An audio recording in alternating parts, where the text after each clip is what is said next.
O dia 21 de dezembro de 1992 foi uma data que ficou marcada de forma negativa na história da aviação portuguesa. Um avião DC-10 proveniente de Amsterdão explodiu na pista do aeroporto de Faro. Até agora estão confirmados 54 mortos. Naquele dia, o clima natalino foi substituído pelo terror no aeroporto de Faro, na sub-região do Algarve, onde um avião DC-10 de origem holandesa despencou, vitimando 56 pessoas. No vídeo de hoje, você vai conhecer em detalhes a história desse desastre. Então, não saia daí e já aproveite para deixar o seu like e se inscrever no canal.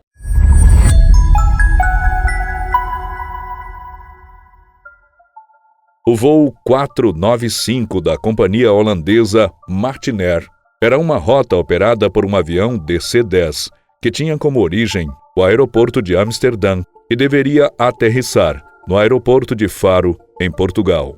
A bordo estavam 327 passageiros, sendo a maioria turistas holandeses, além de 13 tripulantes. A viagem em si correu sem maiores intercorrências, mas os problemas começaram a surgir já no momento da aterrissagem, quando as condições climáticas adversas começaram a interferir de forma significativa no voo. A cidade de Faro, bem como os seus arredores, foi atingida por uma forte tempestade naquele dia 21 de dezembro, algo que não foi ignorado pela tripulação durante o voo. Antes mesmo da decolagem, os pilotos tiveram acesso a imagens que evidenciaram a formação de nuvens e chuva. Mesmo assim, não foi possível se preparar para todos os problemas que a tripulação estava prestes a enfrentar.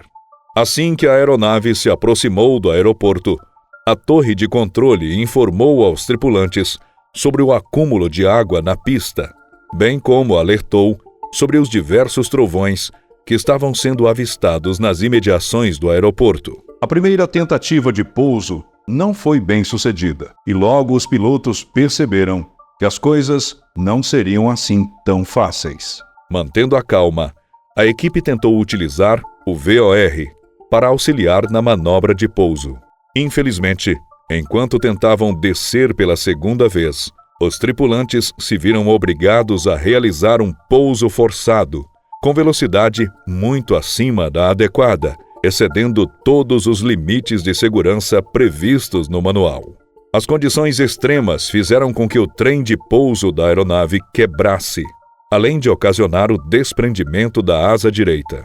Em meio a tudo isso, o tanque de combustível do DC-10 também foi danificado e acabou incendiando-se, piorando ainda mais a situação, que já era delicada. Das 340 pessoas que estavam a bordo da aeronave, 56, infelizmente, acabaram morrendo, e 106 pessoas tiveram ferimentos graves. O acidente é considerado um dos mais graves da história da aviação portuguesa.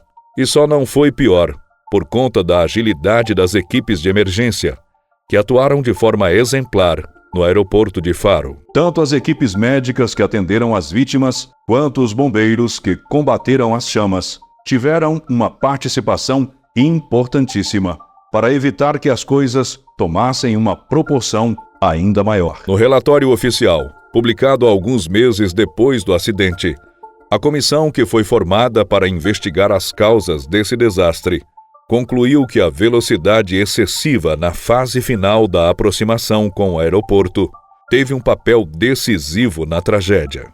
De acordo com o documento, a velocidade excedia todas as limitações estruturais da aeronave. Além disso, o vento cruzado e uma série de fenômenos meteorológicos que atingiram o avião também contribuíram com um cenário terrível para os tripulantes. Segundo os dados apresentados pelo relatório, a aeronave passou por um túnel de vento, com um fluxo vertical de cima para baixo, se assemelhando a um pequeno tornado.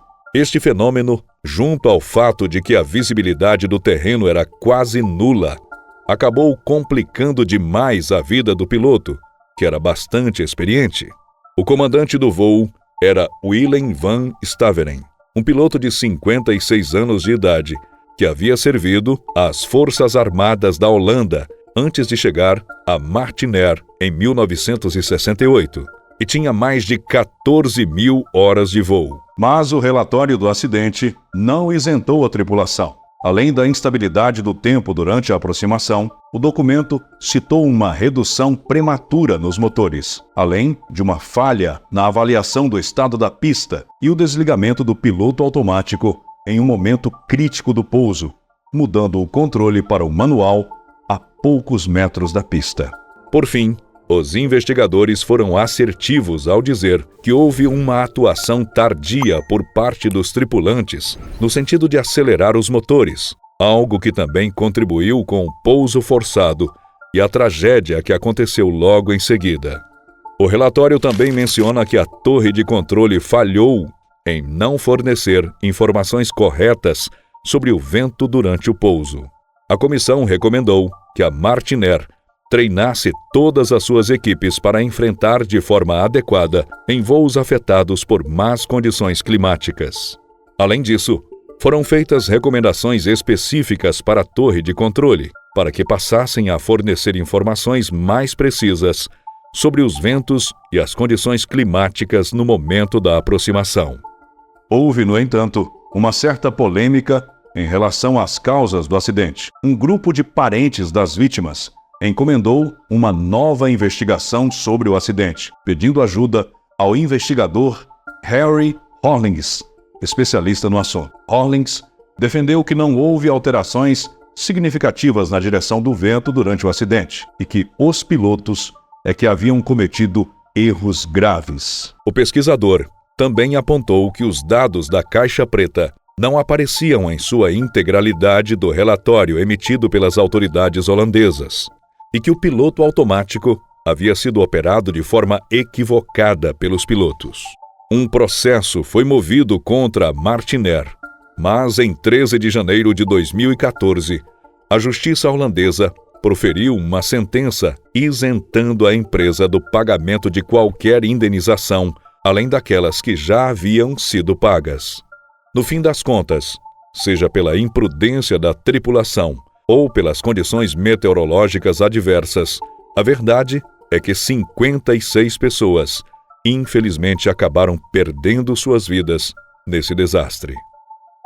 Eu fico por aqui, mas antes, deixo aqui do lado o vídeo onde eu conto o desastre dos Andes.